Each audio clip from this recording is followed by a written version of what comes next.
నమస్తే రమగారు. నమస్తే జయ. రమగారు, పితృపక్షాలు వస్తూ ఉన్నాయి. సో దీనికి సంబంధించి ఎవరు చేయాలి, ఎవరు చేయకూడదు, విధి విధానాలు ఏంటండి? అందరూ చేసేవి కాదు, అందరూ చేయక్కర్లేదు. ఆ, పితృపక్షాలు అంటే మహాలయ పక్షం అంటాం. అవును. ఈ మహాలయ పక్షాలు ఏవేమిటి?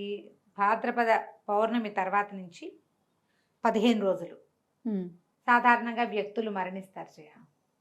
సహజంగా జరిగేది.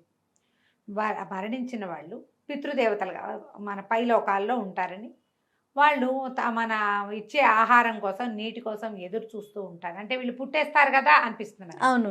కొంతమంది పుట్టేసినా కూడా వాళ్ళల్లో ఒక అంశం ఉండిపోతుంది. ఇది పితృదేవతలు అంటే మన తాత, తండ్రి, ముత్తాత, 3 తరాల 3 తరాల వాళ్ళు. ఈ 3 తరాలలో 4వ తరంలో పిల్లలు పుడితే, మగ పిల్లలు పుడితే పై తరం వాళ్ళకి విముక్తి లభిస్తుంది, ముక్తి వచ్చేస్తుందట. వాళ్ళు ఉండరు. తద్దినాలు శ్రాద్ధము అది పెట్టేటప్పుడు తాత, తండ్రి, ముత్తాత తండ్రి ముందు, ఇప్పుడు మన నాన్న తండ్రికి పెడుతున్నారు ఒక ఏమన్నాలి, ఒక తదినం పెట్టే ఆయన, ఒక తిథి పెట్టుకునే ఆయన తండ్రికి పెడుతుంటే తండ్రి, తాత, ముత్తాత 3 పేర్లు చెప్తారు. వీళ్ళు 3 పేర్లు చెప్తారు. ఇతనికి కుమారులు కలిగినప్పుడు ముత్తాత గారికి విముక్తి వచ్చేస్తుంది. ఓకే. ఈయన వీళ్ళు ఒకళ్ళ పేటెక్కితే ఇంకొకళ్ళు వెళ్ళిపోతూ ఉంటారనమాట. అది లెక్క. ఓకే. సరే, ఈ లెక్క ప్రకారం ఎలా ఉన్నా కూడా ఎవరు తద్దినం పెట్టాలి, ఎవరు ఎప్పుడు చేయాలి అనేది ఒక విధానం. హిందూ సాంప్రదాయం ఏంటంటే మనం మరణించిన వారిని తలుచుకోవటం అనేది మన విధి, మన విధానం, మన పద్ధతి అది. ఈ తలుచుకోవటం కోసం మనకి ప్రత్యేకంగా కొన్ని దినాలు ఉన్నాయి. ఇందులో ఏంటంటే సంక్రమణాల్లో తీర్థం వదులుతారు, నీరు వదులుతారు, ఏమన్నా దాని తర్పణాలు విడుస్తారు. తర్వాత అమావాస్యల్లో తర్పణాలు విడుస్తారు. ఏదైనా నదులు అవి నదీ స్నానం, సముద్ర స్నానం చేసినప్పుడు కూడా పెద్దలకి తర్పణం విడడం. తర్పణం అంటే మీకోసం అని ఈ నీరు అని వదిలిపెట్టడం. మనం పోసే ఆ చుక్కలు మనం వదిలే ఆయన కాసే నువ్వు గింజలతోటే వాళ్ళ ఇది ఉంటుందన్నమాట, వాళ్ళ సంతృప్తి. అది విధానం మనది. అయితే ఇది ఎవరు చేయాలి, ఎవరు చేయకూడదు అంటే తండ్రి గతించిన వాళ్ళు తమ తండ్రి కోసం చేయాల్సిన విధి. ఓ, తండ్రితో పాటు తండ్రికి పెట్టినప్పుడు తాత, ముత్తాతకి ఆటోమేటిక్గా పెడతారు. దాని లెక్క కదా అది. ఇప్పుడు తండ్రులు ఉన్న వాళ్ళు మా పితృదేవతలని, మా తాత ముత్తాత పితృదేవతలని మనం భావించకూడదు. తాతకి ముత్తాతకి వెళ్తే తండ్రి గారితో ఇప్పించాలి, అంతే తప్ప మనం చేయొద్దు. మనం చేయకూడదు. మనవాళ్ళు చేసేది కాదు ఇది. ఓకే. తండ్రులు చేయవలసిన విధి. ఒకవేళ నాన్నగారు లేరు, అప్పుడు నువ్వు నాన్నకే పెడతావు, నాన్నతో పాటు వాళ్ళకి కూడా పెట్టేస్తావు. అది అలాగా. ఇప్పుడు ఈ 15 రోజులు ఏంటంటే మామూలుగా మనకి 15 కదా తిథులు. అవును. 1 నుంచి మొదలు పెట్టుకుని 15 దాకా, పాడ్యం నుంచి పౌర్ణమి లేదా పాడ్యం నుంచి అమావాస్య దాకా. ఈ పౌర్ణమి తిథి ఈ వ్యవహారంలో లేదు. అమావాస్య ఉంది, పెద్దల అమావాస్య, పెద్దల అమావాస్య, మహాలయ అమావాస్య. ఈ అమావాస్య విధులు ఈ 15 రోజుల్లోనూ కుదరలేదనుకో, మహాలయ అమావాస్య నాడు పెట్టుకుంటాం. మహాలయం పెట్టుకోవటం అంటారు. ఇది సంవత్సరంలో మామూలుగా వాళ్ళ తిథి ప్రకారము, వాళ్ళు మరణించిన తిథి ప్రకారము శ్రాద్ధకర్మ చేసేవాళ్ళు కూడా ఈ రోజున మళ్ళీ మహాలయం కూడా పెట్టుకుంటారు. సంవత్సరానికి ఒకసారి ఎక్స్ట్రా. పోనీ పెద్దగా భోజన భాజనాదులు పెట్టకపోయినా ఆ రోజున నాన్న తిథి అని తెలుసుకుని చూసుకుని తర్పణమైనా విడిచిపెడతారు. ఎవరికైనా బ్రాహ్మడికి భోజనానికి ఇవ్వటము అలాంటివి చేయొచ్చు. ఇప్పుడు మీ నాన్ బ్రాహ్మిన్స్ ఈ విధానాలు అవి చెయ్యరు. పెద్దలకు పెట్టుకోవటం అనే విధానం చేస్తారు. నువ్వులు వదలటము, ఈ తర్పణాలు, ఈ శ్రావణ మంత్రము తంత్రము తెలీదు. నాన్నగారి తిథి ఏదో తెలుసుకుని, ఇప్పుడు మనకి ఇది వరకు తెలిసేది కాదు. మా నాన్న ఫలానా డేట్ని పోయారని తెలుసు, నాకు తిథి తెలీదు అంటారు కొంతమంది. ఇంటర్నెట్లో చూసుకోవచ్చమ్మా అది. మన నాన్న తిథి అంటే మన బర్త్డే తిథి ఎట్లా తెలుసుకుంటున్నాం? ఫలానా టైము రోజు కొడితే చక్కగా తిథి కనపడుతుంది, ఏం తిథో. ఆ తిథి ప్రకారం ఆ రోజున ఎవరికైనా మోయనివ్వటం, పెద్ద బ్రాహ్మలకి. మనం ఇంకోటి అంటాం, ఏమంటారు దాన్ని, స్వయం పాకం ఇవ్వటం. దేవాలయాల్లో ఎవరికైనా ఇవ్వచ్చు. పురోహితుని మన ఇంటికే పిలిచివచ్చు. నా తండ్రి గారి పేరో తాత పేరో చెప్పి ఇవ్వచ్చు. అమ్మ పేరు చెప్పి ఇవ్వచ్చు. అమ్మ పేరుతో పెట్టాల్చుకుంటే అమ్మ పేరు, అమ్మమ్మ పేరు, మేనత్త పేరు ఎవరో ఒకళ్ళది పెట్టుకోవచ్చు. ఇప్పుడు మనం ఒక తిథి పెట్టుకుంటుంటే మిగిలిన వాళ్ళందరికీ కూడా ఆ రోజున పేరున తర్పణాలు విడవచ్చు. ఇది ఆడవాళ్ళకి సంబంధం లేదు, మగవాళ్ళు చేసేది మాత్రమే. ఆడవాళ్ళు ఎందుకు తర్పణాలు విడవటం లాంటిది. ఆడవాళ్ళు ఏం చేయొచ్చు? మా కొడుకులు లేరండి, మా అమ్మగారు నాన్నగారు చనిపోయారు, వాళ్ళ తిథులు మాకు తెలుసు, మేమేమైనా చేయొచ్చా అని చాలామంది అడుగుతారు.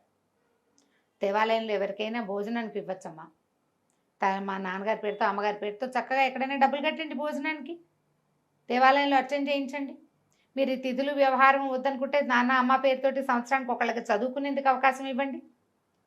ఒట్టి బ్రాహ్మణులను ఎందుకు పోషించాలని ఒకవేళ మీకు అనిపిస్తే, నేను అనకూడదు ఆ మాట, ఒకవేళ మీకు అట్లా అనిపిస్తే ఎవరికైనా చదువుకునేందుకు ఇవ్వండి, ఓ దేవాలయంలో పూజ చేయించండి, ఎక్కడైనా భోజనానికి ఇవ్వండి, ఎవరికైనా సహాయం చేయండి. ఏమైనా అన్ని ఓల్డేజ్ హోమ్స్ ఉన్నాయి. ఏ అవునండి. ఓల్డేజ్ హోమ్లోనో దుప్పట్లో, దిల్లో, కంబళిలో కప్పుకునేందుకో, వేసుకునేందుకో, కట్టుకునేందుకో, చదువుకునేందుకు ఏమైనా దేవుడి పుస్తకాలు ఇవ్వచ్చు కదా. వాళ్ళ మనసుంటే అవసరాన్ని బట్టి మీరు చెయ్యాలి అనుకుంటే అదే మనసుంటే అదే మార్గాలు అనేకం. మనం ప్రతిసారి ఏం చెప్పుకుంటాం, అదేదో విధి చేస్తేనే అని అనుకోవద్దమ్మా. విధి విధానంగా చేయవలసిన వాళ్ళు తప్పకుండా చేసే తీరుతారు. ఆ అవకాశం లేని వాళ్ళు ఏదైనా చేయొచ్చు. ఈ 15 తిథుల్లో తండ్రి తాతల తిథులు ఏ ఉన్నాయో చూసుకుని ఆ రోజు పెట్టాం. తాతగారికి కూడా పెట్టేవాళ్ళు ఉంటారు. వాళ్ళు ఏం చేస్తారు, తండ్రి గారి తిథి నాడు తండ్రికి పెట్టి, తాతగారి తిథి నాడు తాతగారికి తాతగారికి పెడతారు. అమ్మకి నాన్నకి సెపరేట్ తిథులు 2 తిథులు పెట్టుకోవచ్చు. ఇవేమీ చేయలేకపోతే మహాలయం నాడే, మహాలయ అమావాస్య నాడు అందరి పేర్లు చెప్పుకుని ఒకసారి ఇవ్వచ్చు. ఏడాదంతా చేయలేని వాళ్ళకి ఈ మహాలయ పక్షాల్లో చేసుకోవచ్చు.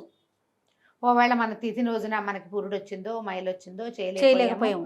అనారోగ్యం వచ్చి హాస్పిటలైజ్ అయ్యాం, ప్రయాణంలో ఉన్నాం, తప్పనిసరి ఉంటాయి. అవునవును. అప్పుడు మహాలయం తప్పకుండా పెట్టాలి.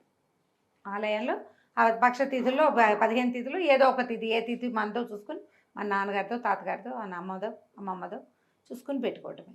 ఈ పితృపక్షాలు అనేది ఒక ప్రత్యేకమైన ప్రోగ్రామ్ అని, మేమేం చేయాలి అని నన్ను అడిగారు కింద సంవత్సరం చాలామంది. మీరేం చేయక్కర్లేదు ఆయన, మీ నాన్నగారు, మా నాన్నగారు చేయకపోతే మా పితృదేవతల విముక్తేలా, నాన్న పేరుతో నువ్వు చేయొచ్చు, నాన్నకు చెప్పు, చేయించేలాగా చూడటమే. చేయించేలాగా చూడటమే. మా నాన్న చేయరండి, మా నాన్న ఎక్కడున్నారో నాకు తెలియదు అని పెట్టాడు ఒక అబ్బాయి.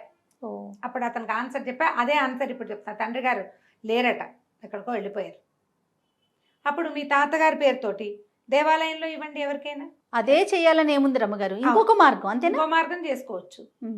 తర్పణాలు విడిచే వాళ్ళు, ఇప్పుడు మీ తండ్రి బతుకున్నారో లేదో తెలియదు, తర్పణం విడిచే అధికారం మీకు లేదు. తండ్రికి దర్శనం పెట్టకుండా తాతకి తర్పణాలు విడవకూడదు కదా, అది పనికిరాదు. అదొక లెక్క, ఆ లైన్ ప్రకారమే చేయాలి. ఈ లైన్లో మనం ఇమడకపోతే మీరు మంచి మెథడ్ ఇంకొకటి చెప్తా ప్రతి వాళ్ళకి. మీకు దీని మీద ఆసక్తి ఉండి ఇదేదో చెయ్యాలి మన పెద్దవాళ్ళకంటే పురోహితుడిని సంప్రదించండి. ఆయన అడిగిన 4 ప్రశ్నలకి సమాధానం చెప్పారంటే మీరు, అప్పుడు మీరు ఏం చేయాలో ఆయన చెప్తారు. ఓకే, ఇది ఈజీ మెథడ్ కదా. అంతేగా. మనం ఇంటికి పూజ చేయించుకుని అయ్యగారు వస్తారు, అయ్యగారిని అడిగి, అయ్యగారు ఇలా ఉందండి, ఇలా చేయాలనుకుంటున్నాం అంటే చెప్తారు, ఇట్లా ఇట్లా చేయండి ఆయన, ఇలా ఇవ్వండి, స్వయం పాకం ఇవ్వచ్చు, మోయన్ ఇవ్వచ్చు, పొత్తర్లు ఇవ్వటం అంటారు, పొత్తర్లు. అవును అవును. పొత్తర్లు ఇవ్వచ్చు, ఎలా ఇవ్వాలో చెప్తారు. చక్కగా ఆ విధంగా చేసేసి తాతకి తండ్రికి ఈ రోజున మనం చేయవలసిన విధి హిందూ ధర్మం ప్రకారం చేసామని సంతోషించండి. అంతే. మన ఫ్రెండ్ ఇంకోటి చేస్తాడు, తర్పణాలు విడుస్తాడు, వాళ్ళ పద్ధతి అది. అలా మీరు చేద్దాం అనుకోదు, మీకు చేతగాంది, మీకు అలవాటు లేనిది కొత్త వ్యవహారంలోకి వెళ్ళకండి. ఆ వ్యవహారం సులువుగా ఏ కాంప్లికేషన్స్ లేనిది ఉన్నదాన్ని సెలెక్ట్ చేసుకోండి, ఈజీగా చేయండి. ఈ పితృపక్షాల్లో మనకి పెద్దగా పూజలు వ్రతాలు అవి ఏముండవు. వాహన పూజలు అవి చేయించరు, పిల్లలకి బొట్లు చెవులు కుట్టించడాలు అలాంటివి ఏం చేయించరు. 15 రోజులు మహాలయ పక్షాలు మంచి రోజులు కావు, కేవలం అవి పితృపక్షాలు. పితృదేవతల కోసమే వాళ్ళు కాచుకుని కూర్చుని ఉంటారు కాబట్టి వాళ్ళ కోసం చేయవలసిన విధానమే చేయాలి. మీరు ఎవరైనా సరే ఆడపిల్లలే ఉండి తండ్రులు మగపిల్లలు లేని వాళ్ళు అమ్మాయిలు ఉన్నారు, మన నాన్న అమ్మ పేరు మీద ఏదైనా చేయాలనుకుంటే సంవత్సరం అంతా చేయలేని విధానాలు ఏవైనా ఈ 15 రోజుల్లో ఒక రోజు చూసుకుని చేసుకోవచ్చు. తప్పకుండా రమ్మగారు. నమస్తే. నమస్తే.